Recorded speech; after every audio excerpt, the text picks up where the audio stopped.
Hello friends, నమస్తే. నేను మీ ఆంధ్ర అమ్మాయి. Welcome to our change knowledge world. Okay friends, మనం ఆల్రెడీ తెలుగు 2 లెసన్స్ చెప్పుకున్నాం థర్డ్ క్లాస్లో. ఇప్పుడు మనం థర్డ్ లెసన్ చూద్దాము. థర్డ్ లెసన్ చూసే ముందు ఎవరైనా సరే 2 లెసన్స్ చూడకపోతే ఆ 2 లెసన్స్ యొక్క డిస్క్రిప్షన్లో ఆ లింక్ పెడతాము, మీరు వెళ్ళి ఒకసారి చెక్ చేయండి. ఆ 2 లెసన్స్ కూడా కంప్లీట్ చేసుకోండి ఫ్రెండ్స్. ఓకే, మనం థర్డ్ లెసన్ చూద్దాం. థర్డ్ లెసన్ నేమ్ వచ్చేసరికి మంచి బాలుడు. దీని యొక్క ఇతివృత్తం ఏంటి అంటే సహానుభూతి. ప్రక్రియకు వచ్చేసరికి గేయ ప్రక్రియ. ఇక్కడ ఒక చిత్రం ఇచ్చి ఆలోచించండి, మాట్లాడండి అని ఒక చిత్రం ఇచ్చారు, దాని కింద క్వశ్చన్స్ ఇచ్చారు. ఇవేవి మనకి అవసరం లేదు ఫ్రెండ్స్. తర్వాత మనం మంచి బాలుడుకి వెళ్తే, లెసన్లోకి వెళ్తే, ఇక్కడ తలతల మిలమిల మెరుపులు మెరిసి జోరున హోరున వర్షం కురిసి వీధుల్లో కాల్వలు కట్టాయి, కాల్వల నిండా నీళ్ళొచ్చాయి. తలతల మిలమల మెరుపులు మెరుస్తున్నప్పుడు ఏంటి, బాగా వర్షం కురిసిందనమాట. అప్పుడు అక్కడ చూడండి, వీధి చివరన కాలువలు కడతారు కదా, ఆ కాలువలు అనేవి వాటర్తో నిండిపోయి నీళ్ళు అనేవి ఆ కాలువ నుండి బయటకు వచ్చేస్తున్నాయి అన్నమాట. చెప్పులు తడిసి బట్టలు తడిసి చిందే నీళ్లకు బురదకు జడిసి జనులు మెల్లగా పోతున్నారు, లేకుంటే జారే పడతారు. ఆ జోరు వానలు ఏంటి, చెప్పులు తడిసిపోయాయి, బట్టలు తడిసిపోయి. చిందే నీళ్లకు అంటే వర్షపు బిందువులు ఉంటాయి కదా, దానికి ఏంటంటే బురదకు జడిసిపోయి అక్కడ ఉన్న ప్రజలు ఏంటంటే మెల్లగా పోతున్నారు, లేకపోతే ఏంటి జారిపోయి కింద పడిపోతారు కదా ఫ్రెండ్స్. ఆ తర్వాత ఆ త్రోవను పాపం ఒక ముసలమ్మ కాటికి కాళ్ళు చాచినట్లుంది. కాటికి కాలు చాచినట్లుంది అనేది ఏంటంటే ఒక జాతీయం. ఇక్కడ అంటే ఏంటంటే చూడండి, కొంచెం ఏజ్ ఎక్కువ అయిపోయే స్టేజ్ అనమాట. అది చనిపోయేబోతున్న స్టేజ్లో ఉందన్నమాట ఆమె. అయితే ఇక్కడ గడగడ వణికి తడబడి తొణికి అడుగులు లెక్కడుతూ పోతున్నది. గడగడ వణికిపోతుందన్నమాట, మెల్లగా అడుగులు లెక్కడుతూ వెళ్తున్నట్టు మెల్లగా వెళ్తుంది ఆ ముసలిదాయి. ఇక్కడ చూడండి, గడగడ వణికి తడబడి తొణికి. ఇక్కడ ఏది అంటే డా అనేది పలుసార్లు వచ్చింది కదా, పలుమార్లు, కాబట్టి ఇది వృత్యానుప్రాస అలంకారం అవుతుంది ఫ్రెండ్స్. ఓకేనా. మెదలక ఎవరి త్రోవను వారే పిన్నలు పెద్దలు పోతున్నారు, వణికే తొణికే ఆ ముసలమ్మకు ఎవ్వరు సాయం చేసేవారు. ఎవరు మొట్టుగా వాళ్ళే వెళ్ళిపోతున్నారు ఫ్రెండ్స్, ఎవరంతటా వాళ్ళే. ఈ ముసలమ్మను మాత్రం ఎవరు సాయం చేయట్లేదు ఫ్రెండ్స్. ఇంతలోన దగ్గరలో ఒక బడి వదిలిపెట్టగా పిల్లలు వడివడి కేకలు వేస్తూ పరుగులు తీస్తూ వచ్చారెంతో సందడి చేస్తూ. అక్కడ దగ్గరలోనే ఒక బడి ఉందంట, స్కూల్. అక్కడ విడిచిపెట్టారు పిల్లలకి. అక్కడ నుంచి గబగబా కేకలు వేసుకుంటూ పరుగులు తీస్తూ వస్తున్నారనమాట, సందడి చేసుకుంటూ పిల్లలు వస్తున్నారు. కిలకిలలాడే ఆడే పాడే బాలుర అడుగులు ఆనవు భూమిని, వారు అసలు చూచారో లేదో గడగడ వణికే ముదసలి ఆమెను. వాళ్ళు ఏంటి ఫాస్ట్ నడుచుకొని వచ్చేస్తున్నారనమాట, పరిగెట్టుకుంటూ వచ్చేస్తున్నారు. వాళ్ళు ఒక్క అడుగులు కూడా భూమిని ఆనినట్లు లేవు, అట్లా వస్తున్నారనమాట వాళ్ళు. ఈ ముదసలి ఆమెను చూసారో లేదో అని అంటున్నారు. కానీ వారిలో ఒక్క బాలుడా ముదసలి అవ్వను చూచి జాలిగొని చేయి పట్టి కొనిపోయాడామెను, విడిచి వచ్చినాడామె భవనమున. ఇంతమంది వెళ్ళిపోతున్నారు ఫ్రెండ్స్, ఒక్కరు కూడా పట్టించుకోలేదు. అందులో ఒక బాలుడు చూసి జాలి అనిపించి ఆమెను కొనియాడడం అంటే తీసుకొని తన భవనమున దగ్గరికి వెళ్ళి విడిచిపెట్టి ఆమెను వచ్చాడనమాట. ఆ తర్వాత తిరిగి వచ్చి తన తోటి వారితో అన్నాడతడు, స్నేహితులారా, ఆ ముసలమ్మ కూడా మరి ఒకరికి అమ్మే అని ఆలోచించారా ఫ్రెండ్స్? ఆ ముసలమ్మ కూడా ఇంకొకరికి అమ్మే కదా, మీరు ఆలోచించారా అని ఆ పిల్లడు అడిగాడనమాట. మరి మాయమ్మ కూడా ముదసలి అయి నే దూరానెచటో ఉన్నప్పుడు అవసరమందు ఆదుకొని దయతో సాయం చెయ్యొద్దా మరి ఒక్కడు? మా అమ్మ కూడా ముసలమ్మ అయిపోతే నేను ఎక్కడో ఉన్నప్పుడు మీలో ఎవరో ఒకరు అవసరానికి ఆదుకోరా, దయతో మా అమ్మకి సాయం చేయొద్దా, మీలో ఎవరో ఒకరు చేయాలి కదా అని అడుగుతున్నాడు అనమాట. ఇక్కడ చూడండి ఫ్రెండ్స్, మాయమ్మ అంటే మా ప్లస్ అమ్మ. ఇక్కడ మనం విడదీసేటప్పుడు యా అనేది రాలేదు కదా, సో ఇది ఏమవుతుంది అంటే ఎడాగమ సంధి అవుతుంది. నెక్స్ట్ దూరానెచటో, దూరాన ప్లస్ ఎచటో, ఇది అత్వ సంధి అవుతుంది. ఓకేనా ఫ్రెండ్స్. నెక్స్ట్ ఇది విని ప్రతి బాలుడు తన మనమున సిగ్గు చెంది అనుకున్నాడిట్లని, దుర్బలకు సాయం చేయని ఎడ కోరగా ఎందుకు మనుజుని మనుగడ. దుర్బలులు అంటే బలం లేని వారు. బలం లేని వారికి సాయం చేయకపోయినప్పుడు ఇలాంటి మనిషి జీవితం ఎందుకు, వ్యర్థమే కదా అని అనుకున్నారనమాట ప్రతి బాలుడు. ఇక్కడ మనుగడ అంటే జీవనం లేదా జీవితం అని అర్థం ఫ్రెండ్స్. ఓకేనా. నెక్స్ట్ మనం చూసుకుందాం. ఇక్కడ సారాంశం ఇచ్చారు. ఇది మనకి ఇప్పుడు మనం ఆల్రెడీ అక్కడ చెప్పేసాం కదా, ఒకసారి కావాలంటే మీరు ఒకసారి చదువుకోండి. నెక్స్ట్ ఇక్కడ పదాలు అర్థాలు.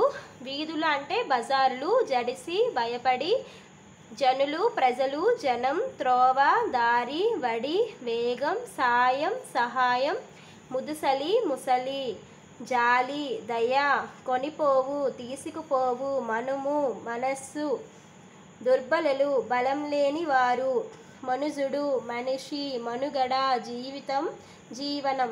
ఇక్కడ చూడండి ఫ్రెండ్స్, మనకి ఎక్కువగా ఇంపార్టెంట్ ఏంటి అంటే దుర్బలలు ఫ్రెండ్స్. దుర్బలలు అనేది ఇక్కడ ఇంపార్టెంట్ అనమాట. నెక్స్ట్ ఇక్కడ కవి పరిచయం. ఈ మంచి బాలుడు రాసింది ఎవరు అంటే ఆలూరి బైరేగి.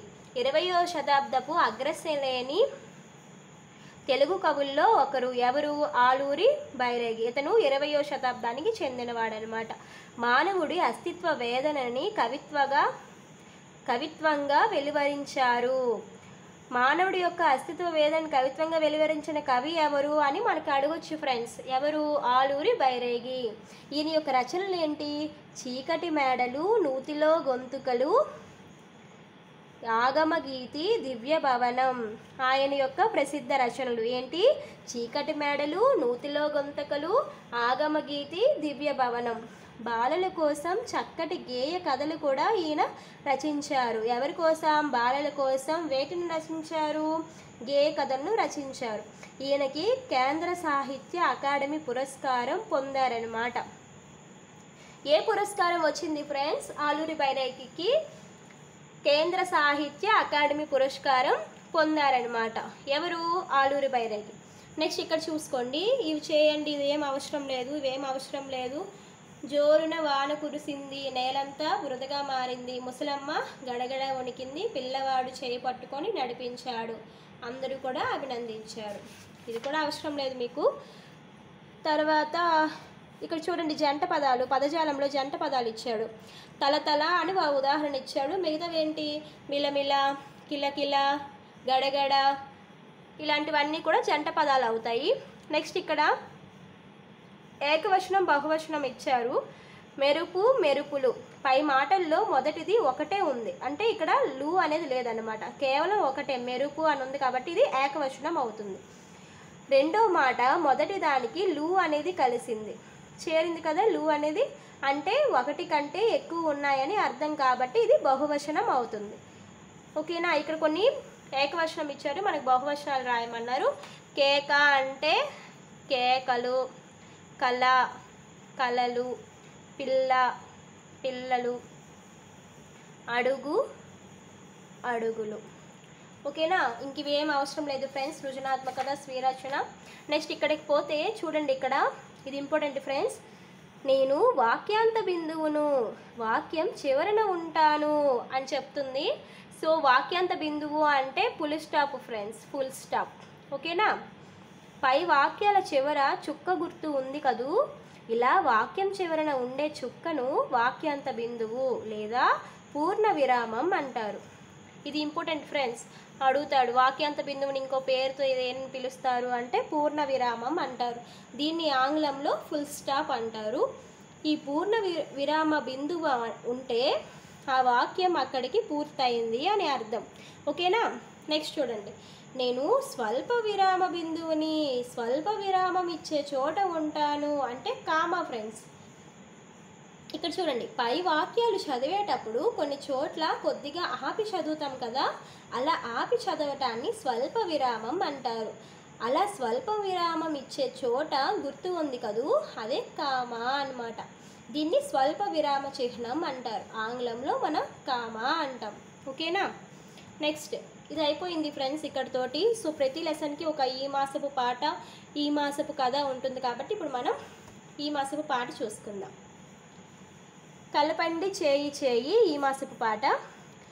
కలపండి చేయి చేయి కలపండి, 10 మంది భుజం భుజం కలపండి, చేయి చేయి కలపండి, కొండరాళ్ళు పొగలగొట్టి కోన చదును చేద్దాం, కోన వెంట దారి తీసి రాదారులు వేద్దాం, కొండరాళ్ళు పొగలగొట్టి కోన చదును చేద్దాం, కోన వెంట దారి తీసి గోదారులు వేద్దాం, కొండ కోన లొంగదీసి కొల్లలు పండిద్దాం, కలపండి చేయి చేయి కలపండి, 10 మంది భుజం భుజం కలపండి, చేయి చేయి కలపండి.